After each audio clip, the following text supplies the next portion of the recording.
What time is it?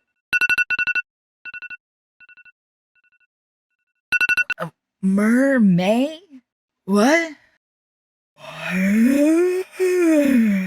What in the world is Mermay? So, it's like an unspoken rule that doll customizers make mermaids during the month of May. Well, maybe it needs to stay unspoken so I can go back to sleep. May. Okay. Well, I guess I have been planning to do a mermaid for months. And my wife just finished all of the 3D sculpting, so... Okay, let's do it. Let's jump on this bandwagon.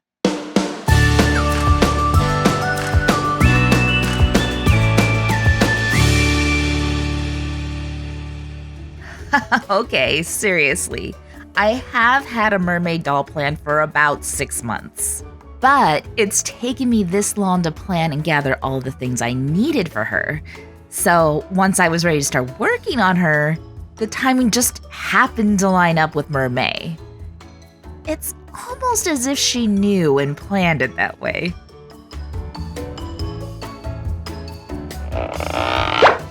The base doll is a Blythe Cloud 9 bowl that was a special release in 2007 for Toys R Us. I found her used at a doll shop in Santa Clara, California, and had originally planned to make her into someone else. But when the time came to create this mermaid, her pale skin seemed perfect for a creature that spends most of their time in the water. Now, this type of Blythe is called an SBL, or Superior Blythe. Her face mold is a bit different than the fake dolls I've done in the past, and her scalp pops off instead of being screwed into the faceplate. I've started to disassemble her by removing the screws from her backplate, then gently pushing on the sides of her head to dislodge the closing latch. Then I unscrewed her T-bar and popped the eye mechanism out of her faceplate, with some help. Next, I begin to draw out her new lip shape. Let me see what you have! No! Then with a scalpel, I begin to slowly remove plastic from her face to sculpt these new features. An interesting challenge with Blythe is to somehow carve shapes that make their features seem bigger than they are. I personally feel like the original molds have lips that are too narrow, so I try to make their mouths look wider. The truly tricky part is that there isn't a lot of plastic to begin with. So you're constantly balancing between removing more plastic to get the shape that you want and not removing too much so you don't put a hole in their face. Psst! Don't tell the doll police that I got really close with this one. Next, I gave her nose more realistic features and drilled holes in her nostrils. Once I was happy with her new features, I began to smooth out any scratches or rough shapes with finer and finer grits of sandpaper. Then I washed her face with Dawn dish soap. Blythes normally have 2 parts to the top of their heads. One part is hard and is called the dome. The other part is soft and is called the scalp. And they often have separation anxiety, so you have to soak them in hot water and Dawn dish soap to help loosen the glue that binds them. And even then, it doesn't work very well. It's been 84 years. Once I do get the little buggers to come apart, I begin to remove all of that pretty red hair. And I do mean all of it. I mean, this is a lot of hair. Then for my least favorite part of working on the hair, removing the plugs. I just can't get the hang of the scraping technique other customizers use, so I end up with the old grab and pull method. My plan is to reuse the scalp, but she's not going to have red hairs, so I need to remove the orange with acetone. The scalp includes a part of the head that doesn't get covered with hair. To protect that part, I mask it off with painter's tape.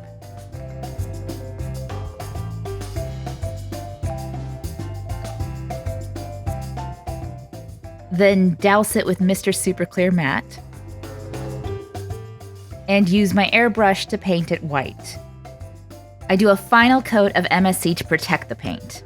When that is fully dry, I carefully remove the masking. Hey y'all, it's that time in the project where I do something I've never done before and fumble through it.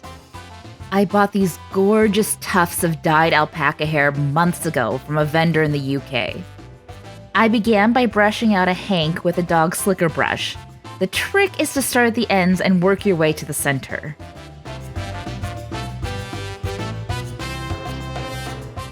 Then, using an awl, I pulled the plugs of hair out of the main hank. Then twisted the root end and bent the hair over my finger. Then, using the rooting tool, I grabbed the twisted root and plugged it into one of the holes in the scalp made by the doll manufacturer. Then repeated this process again and again and again for the next 2 weeks. Okay, that's a lie. It actually took me about a month and a half.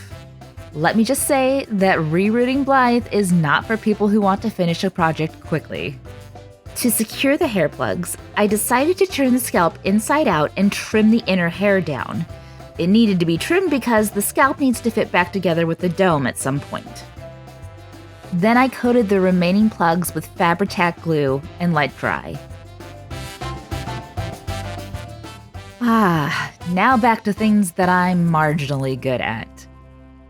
I hope you were paying attention during my subdermal color zones video I made, because I'm about to attempt to put my money where my mouth is. First, I mixed together some chalk pastels to match her base skin hue, then added some yellow and white to apply to her forehead region. Then mixed together a combination of pink, yellow, and orange to apply to the center part of her face. Because these are subdermal colors, I tried to make sure I was using a light touch and not applying too much pigment in these first few layers. It's always better to build color rather than oversaturate your face all at once. Then I mixed together a blue-gray shade to lightly apply to the bottom zone, and then sealed in that layer with Mr. Super Clear Matte, then continued to build up my color. This layer I focused on building up the lips, adding that orangish yellow hue to my cheeks, deepening my contouring, and adding a base color layer for my eyebrows. I like doing the basic shape of brows with pastels because it's much easier to erase and adjust than pencil. After another quick spray, I began to use my watercolor pencils to put in some fine details. Then began to draw on her eyebrows. Spoiler alert, this mermaid is not a damsel in distress. Oh no, no, no. She's going to be a badass queen. So I made sure her expression had a little bit of attitude. Then, as always, to give my dolls a bit of a dewy glow, I first spray them with a coat of Mr. Super Clear Semi-Gloss, and then followed up with 2 coats of Mr. Super Clear Matte. I first disassemble the eye mechanism, and since I really loved the way the eyes turned out on both Elias and Moraine, we decided to 3D print our own set of Blythe eyes. The tricky part of this is that Blythes have 4 sets of eyes, 2 that look directly forward and 2 that look to the sides. So this meant that I needed to paint 4 pairs of eyes and pray to the resin gods that they didn't mess up any of those 8 eyes, because that would mean I would need to start all over again. But no pressure, right? I began by mixing together some of my Arteza metallic paints to achieve my desired colors. Then proceeded to paint 1 set green, another set blue, and the remaining sets brown and purple. Then sanded along the rim of the eye to clean up my messy paintwork. With black UV resin, my wife filled in the pupils and cured them with a UV lamp. The next step was to take a clear UV resin and fill the lens of the eye in 2 passes. This helped prevent bubbling and also allowed us to dome the lens more easily.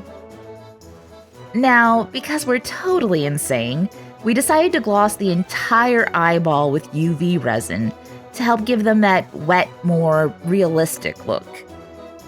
After dunking them, we let them drip some of the extra resin off and then put them into our Elegoo UV curing station for an even final cure.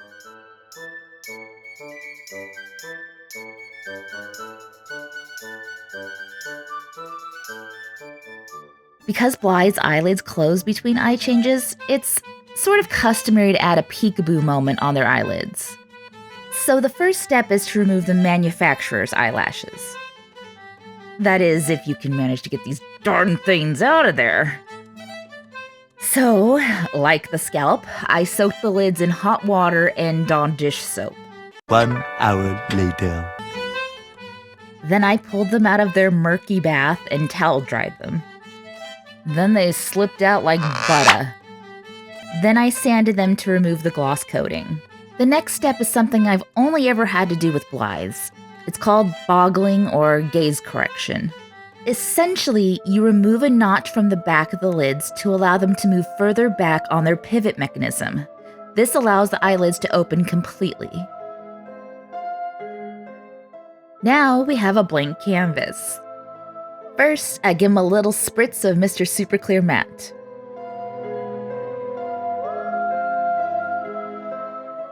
I want to keep the waterline of the lids a skin tone color, so I mask them off with painter's tape. Then I use my airbrush to give them a coat of primer. I'm hoping that this plus the MSC makes the paint nearly chip-proof. Then using adhesive stencils in a fish scale pattern, I paint the bottom of the lid purple. Then create a gentle gradient from purple to green. Then I spray on my favorite prismatic airbrush paint, then remove the stencil before the paint fully dries. Then give it a generous coat of Mr. Super Clear Gloss. Back over at my work table, I remove the painter's tape and use some of the remaining pastel mixture from her face to color her waterline. Then coat that part with a matte varnish. Now to replace those lashes. I know they make lashes specifically for dolls, but I prefer to use human ones. To me, they are thicker and longer than most doll lashes. So I grab a pair of fakies, trim them to size, and insert them back into the eyelids with tacky glue. Now I have eyelids fit for a mermaid. Whew boy, okay, where to start? So I was recently gifted an Obitsu 22 body from a friend of mine, and absolutely fell in love with it. So my wife and I developed a ball-jointed tail design that integrates into the Obitsu body. This took months of research and development to finally produce. With any resin 3D project, the first step is to sand and smooth the print. Then I coated the pieces in primer. Then mixed a shade of green paint. I've started adding this stuff called balancing clear to my airbrush mixtures because it's supposed to help with adhesion to plastic. Then I paint my main tail pieces. However, the torso is part human, so I need to match the color to the doll's skin tone. Then create a gradient between the skin tone and the tail color. Then another coat of MSC. Now, I wanted the scales to really pop on the tail. So, I watered down some black paint and brushed it onto the pieces. Then, patted it down with a towel to soak up the paint on the surface, but allow the black to settle into the crevices. Then used my fancy prismatic paint again, and gave the pieces a healthy dose of Mr. Super Clear Gloss.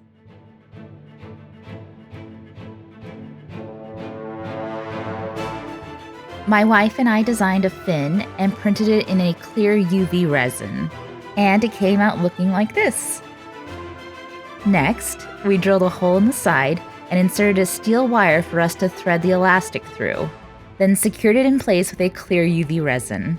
Now this is where the magic begins. So my wife coated the fin in the clear UV resin, and after curing, it almost looks like glass. Of course, I now have to mess that up completely. For the meaty part of the fin, I give it a coat of primer and paint it green. Then lightly bring that color into the fin. Then add some shading around the base and along the spines.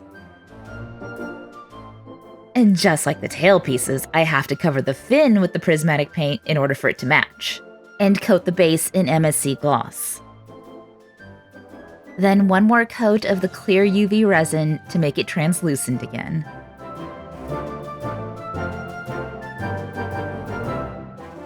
Remember how I said she was going to be a badass queen?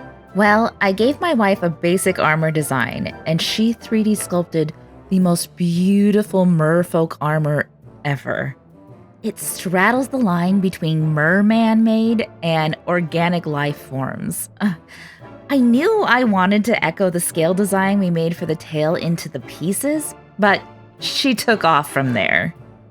Although the octopuses on the bracers was totally my idea. I mean, she may have done the work to make it look cool, but I'm 100% taking credit for it.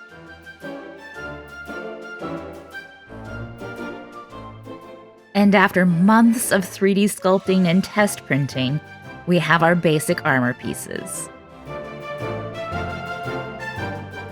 Then I did the same things. I sanded, washed, and primed. Now, I wanted her color palette to have a distinctly peacock feel to it, so I mixed together some cyan and magenta and painted the pieces purple. I also added some green to the breastplate to tie into her tail color. Then did the black wash again, and added a different shade of the prismatic paint that shifts the colors from purple to blue in the light. Then busted out my favorite gilding paint and hand-painted all of the tiny details on the armor.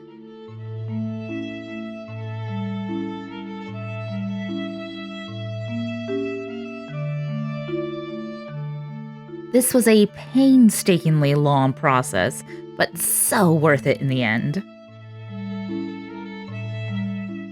Well, now that she has some armor, she needs a weapon, wouldn't you say? And of course, the most iconic merfolk weapon is the Trident. It's almost as if the two things go hand in hand. Or would it be fin and fin? I think this part is pretty self-explanatory, so I'll catch up with you in a few.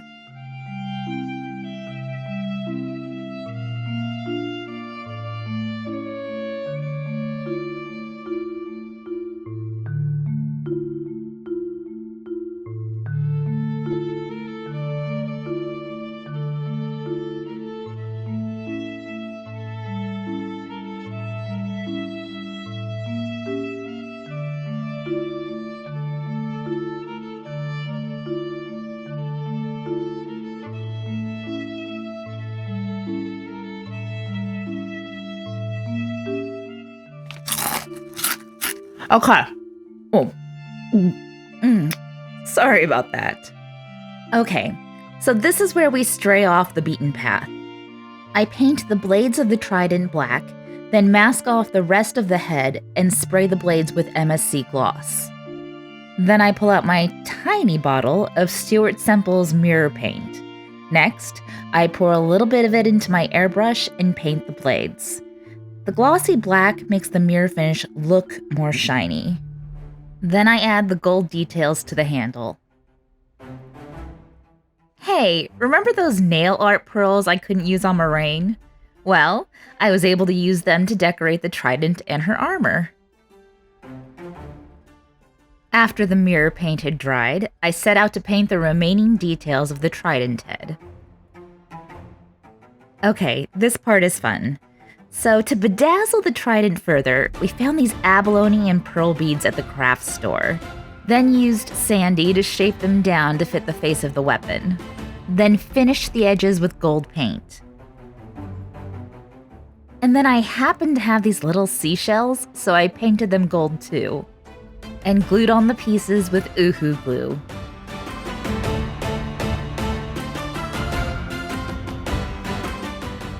Lastly, I attach the head to the staff. Of course, queens need crowns. My wife designed and printed this one for me. Then I primed it and painted it gold. Then I added some bling. As always, I try to add a little bit of art to the back of each doll's head. It just so happens that Blythes offer a perfect canvas. First, I sand the backplate to remove the glossy coating and the manufacturer details. Then I start working with a light tone watercolor pencil to put in my rough shapes. Then when I'm happy with the design, I put in my base colors. The trick with watercolor pencils is to 1. Make sure they're artist quality, and 2. Don't expect to get the saturation you want in one pass. You will likely need to build up the color more after spraying with MSC. After the artwork is finished, I write the doll's name, her position in my lineup of dolls, the date she was completed, and my signature. Because the Abitsu body's neck is meant to be used with a smaller head, these big Blythe noggins are a little too heavy for the little ball mount. So I needed to reinforce the neck to make it stronger. I did this by applying epoxy sculpt to the neck joint. Then, after it cured, I sanded it down so it would fit back into the torso.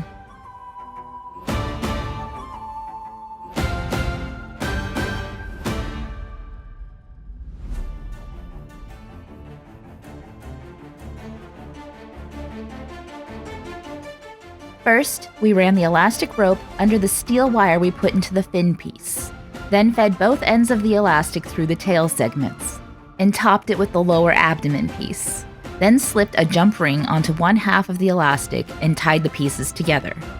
Then reinserted the neck joint back into the upper torso and reassembled the top of the neck that holds the head in place.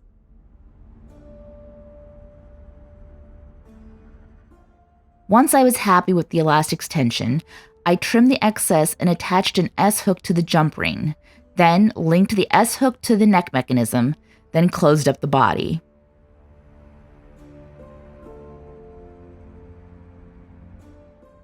Oh man, I am so happy with how well this tail moves and poses. I mean, isn't that pretty? And finally, I reattached her arms.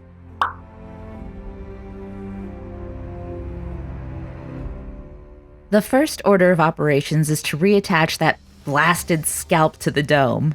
I was able to get them to slide back together, however, I needed to secure it in place. So I applied E6000 glue and then used rubber bands to keep it in place overnight.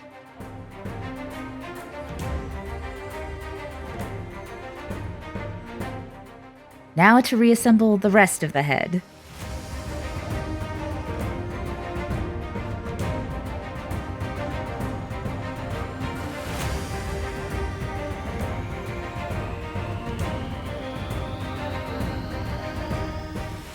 First, I slide the rotation spring onto the mechanism bar.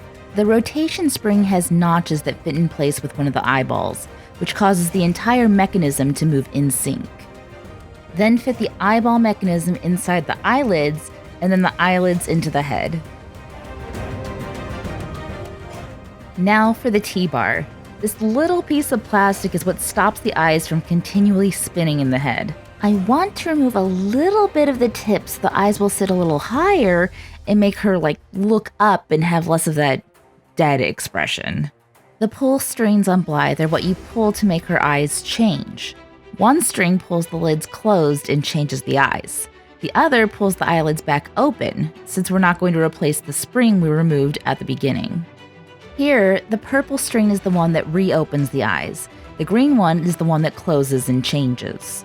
So I feed both strings through their holes and not the other end. Then, because I'm using a wax-coated string, I use my lighter to melt the wax around the knot to prevent them from untying. Then feed both strings through the back plate and close the head.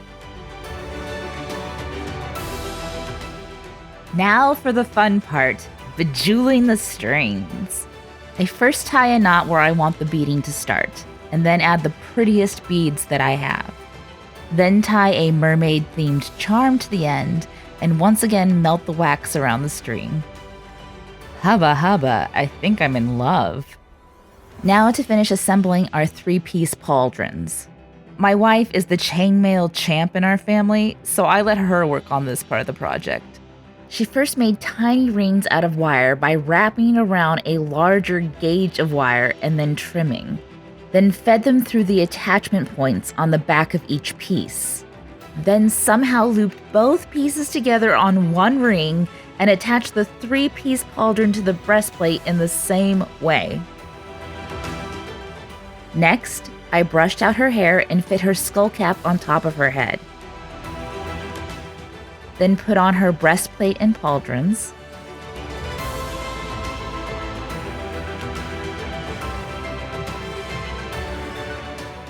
Slipped on her bracers.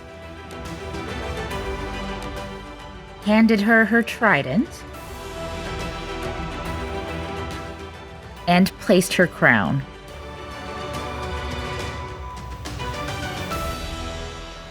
Well, folks, I think it's time to finally meet Queen Nerissa. Here is her before, and here is her after. Enjoy.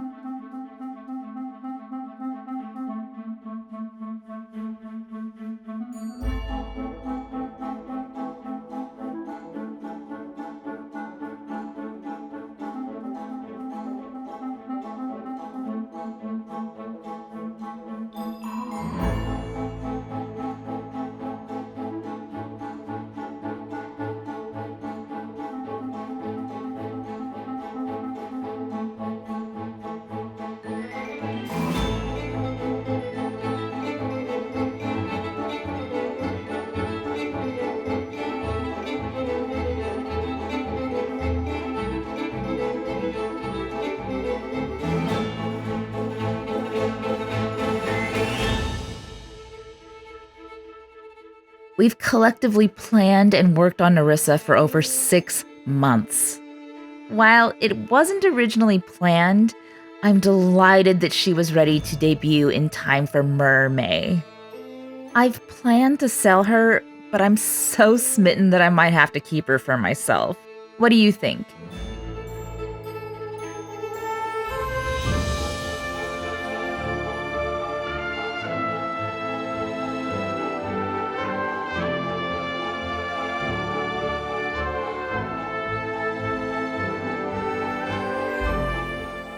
If you liked this project or my wacky sense of humor, please subscribe and turn on notifications. Every subscription, like, share, and comment helps my channel grow and keeps me motivated to keep creating content. Plus, my favorite part of the process is chatting with all of you afterward. Thank you so much for watching, and I hope you had a sweet time.